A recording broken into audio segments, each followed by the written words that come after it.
السلام علیکم، میں ہوں وکیل الرحمان، بزنس جرنلسٹ سما ڈیجیٹل سے۔ وفاقی حکومت کی جانب سے جو نیا پاکستان ہاؤسنگ اسکیم ہے، اس میں اس کے جو فارم ہے اس کو سادہ بنایا جا رہا ہے، اور اس کے علاوہ اس کی شرائط میں بھی جو ہے نرمی لائی جا رہی ہے، جس کے بعد یہ امید ہے کہ جو لوگ ابھی تک اپنا ذاتی مکان بینک سے اس کے لیے لون منظور نہیں کرا سکیں، وہ اب آگے ان کے لیے آسانی ہوگی اور آسانی سے اپنے ذاتی مکان کے لیے قرضہ لے سکیں گے۔ اس ویڈیو میں ہم ایسی کچھ انفارمیشن جو اس حوالے سے جو اپڈیٹ آ رہی ہے وہ آپ سے شیئر کریں گے، جس کے نتیجے میں آپ جو ہے وہ بہتر فیصلہ لے سکتے ہیں۔ جیسا کہ آپ جانتے ہیں کہ موجودہ حکومت نے 2018 میں میرا پاکستان میرا گھر اسکیم کے تحت ہاؤسنگ کے لیے پروجیکٹ شروع کیے تھے، بینک کے رعایتی قرضوں کا ایک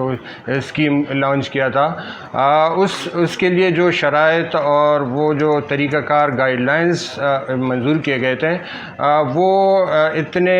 زیادہ آسان نہیں تھے جس کو آپ ایک عام بندے کے لیے اس کو پورا کرنا وہ اتنا ممکن نہیں تھا، جس کی وجہ سے ایک بڑا طبقہ ایسا ہے جو اس شرائط کو فلفل نہیں کر سکتا۔ تو اس کو دیکھتے ہوئے اب حکومت کی جانب سے اس میں کچھ تبدیلیاں لائی جا رہی ہے، جس میں ایک تو یہ ہے کہ جو بینک کی طرف سے ایک فارم ملتا تھا 5-6 صفحات کا، اس کو مختصر کیا جا رہا ہے۔ ایک سمپل فارم ہوگا 1 پیج کا، جس پر صرف آپ کو اپنی جو ذاتی قسم کے نام، ولدیت، شناختی کارڈ، رہائش، ایڈریس وغیرہ اس طرح کی کچھ بنیادی معلومات دینی پڑے گی، اور اس کے بعد اگلا مرحلہ پھر بینک کے جو اہلکار ہوں گے وہ آپ کے اسیسمنٹ کریں گے کہ آپ جس قرض کے لیے اپلائی کر رہے ہیں کیا آپ وہ اس کے قرض کی جو قسط ہے وہ ادا کرنے کے قابل ہوں گے یا نہیں ہوں گے۔ اس میں جو بنیادی مسئلہ آ رہا تھا اب تک کہ بینک کی طرف سے جہاں آپ روزگار کرتے تھے اس روزگار کے بارے میں آپ سے ثبوت مانگا جاتا تھا، لیکن چونکہ ہمارے ہاں ایک بڑا طبقہ ایسا ہے اور کہ وہ انفارمل سیکٹر میں نجی فیکٹریوں میں کارخانوں میں کام کرتے ہیں، رکشہ ٹیکسی چلانے والے ہیں یا سبزی پھل کے ریڑے جو ٹھیلے لگانے والے ہیں، ان لوگوں کے لیے یہ ثبوت فراہم کرنا کہ وہ کیا کماتے ہیں اور کتنا کماتے ہیں یہ ایک مشکل کام تھا، اور بنیادی طور پر یہ اسکیم انہی لوگوں کو ایڈریس کرنے کے لیے لایا گیا تھا جو لوگ کم آمدن والے ہیں اور جو اپنے ذاتی مکان نہیں رکھتے ہیں۔ لیکن یہاں ایک بڑا کنٹراڈکشن سامنے آیا کہ جن لوگوں کو ایڈریس کرنے کے لیے اسکیم لایا گیا تھا ان میں اکثریت تو یا تو کم پڑھے لکھے ہیں یا ان پڑھ ہیں، یا بیشتر تو ایسے ہیں کہ وہ بینک میں اکاؤنٹ ہی نہیں رکھتے ہیں، یا پھر وہ ایسے اپنے ذاتی کام کرتے ہیں، ذاتی روزگار کرتے ہیں جس کے روزگار کا ثبوت فراہم کرنا پھر اپنی انکم شو کرنا جو ہے ان کے لیے آسان نہیں ہوتا۔ تو اس کے لیے اس مسئلے کو دیکھتے ہوئے اب حکومت کی طرف سے یہ شرط ختم کی جا رہی ہے، اور اس پر کام ہو رہا ہے کہ ان چیزوں کو جو ہے وہ کہ آپ کی جو ذاتی روزگار ہے اس کی اسیسمنٹ پر بھی آپ کو قرضہ دیا جائے۔ بنیادی صرف یہ دیکھا جائے گا کہ اگر آپ ماہانہ 15,000 روپے کی جو ہے وہ آپ بچت کر سکتے ہیں تو آپ کی جو درخواست ہے اس کو ایکسیپٹ کر لیا جائے گا۔ تو یہ اس کی وجہ سے جو بہت سارے ہمارے انفارمل سیکٹر میں ایسے لوگ ہیں کہ اس سے زیادہ 15,000 20,000 18,000 کرایہ دیتے ہیں، تو وہ کم سے کم اس میں جو ہے اپنا ذاتی مکان خرید سکیں گے۔ اس کے علاوہ ایک بڑا مسئلہ یہ تھا کہ فارم فل کرنا، اور وہ اس میں ٹائم لگتا تھا، اس میں تقاضے پورے کرنا آسان نہیں تھا، تو وہ بھی انتہائی آسان کر دیا۔ تو یہ ایک تو بڑی ڈیولپمنٹ آگے ہونے جا رہی ہے، دونوں شرائط میں نرمی کے حوالے سے بھی اور اس کے جو فارم کو سادہ کرنے کے حوالے سے بھی۔ اس کے علاوہ ایک اور جو پچھلے 2 ستمبر کو اسٹیٹ بینک کی ایک گائیڈ لائنز آئی ہے، جس میں جو رہائشی پروجیکٹ اس میرا پاکستان میرا گھر اسکیم سے پہلے جو اس سے پہلے کے رہائشی پروجیکٹ چل رہے تھے،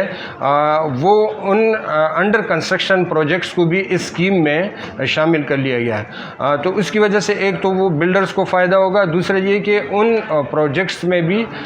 کوئی بھی اپنا اپلائی کر سکتے ہیں فلیٹ خریدنے کے لیے. اس کا سب سے بڑا جو ایک فائدہ ہے وہ کراچی کے شہریوں کو ہوگا. کراچی میں ایک بڑا مسئلہ جو ہے وہ سامنے آ رہا تھا کہ جب بینک میں وہ جاتے تھے تو ان سے دیگر ڈاکومنٹس کے ساتھ ایک کمپلیشن سرٹیفکیٹ بھی مانگتے ہیں. کمپلیشن سرٹیفکیٹ بنیادی طور پر اس لیے ہوتا ہے کہ جب آپ کسی بلڈنگ میں کسی پروجیکٹ میں کوئی فلیٹ خریدتے ہیں تو اس کا مطلب یہ کہ وہ آپ نے جو سندھ بلڈنگ کنٹرول اتھارٹی کے جو ان کی طرف سے منظوری تھی اس کے مطابق آپ نے بلڈنگ بنائی ہے, تو وہ کمپلیشن سرٹیفکیٹ دیتے تھے. لیکن کراچی میں بہت ساری ایسی بلڈنگ ہیں کہ وہ انہوں نے یہ کمپلیشن سرٹیفکیٹ نہیں لیے. اس کی کئی وجوہات ہیں, وہ اس پہ کسی اور اس میں بات ہو سکتی ہے. لیکن بہرحال وہ کمپلیشن سرٹیفکیٹ نہ ہونے کی وجہ سے کراچی کے شہری جو ہے ان کے اپلیکیشن بڑے پیمانے پر وہ مسترد ہو رہے تھے. اب جو یہ نئے گائیڈ لائنز آئے کہ نئے جو انڈر کنسٹرکشن پروجیکٹس ہیں اس میں جو ہے وہ بھی شامل کر لیے گئے. اس کی وجہ سے یہ جو کمپلیشن کی شرط ہے یہ بھی ختم, یہ کمپلیشن کی جو مشکلات تھی یہ بھی ختم ہو جائیں گی. اگر کسی بلڈنگ کی کمپلیشن سرٹیفکیٹ نہیں بھی ہے تو وہ انڈر کنسٹرکشن میں اس کو شامل کر کے ان کے منظور کر لیے جائیں گے. ہماری کچھ بات ہوئی ہے اسٹیٹ بینک یا اس جو پورے جو سیکٹر سے وابستہ لوگ ہیں ان سے بھی ہماری بات ہوئی ہے. وہ بھی یہ کہہ رہے ہیں کہ جو تحریک انصاف کی حکومت ہے یہ ان کے منشور میں بھی یہ ان کا ذکر تھا, وزیر اعظم عمران خان بھی ذکر کرتے رہے ہیں کہ 50 لاکھ مکانات دیں گے. اور 2018 میں جب اسکیم لانچ کیا گیا تو اس کے بعد سے بھی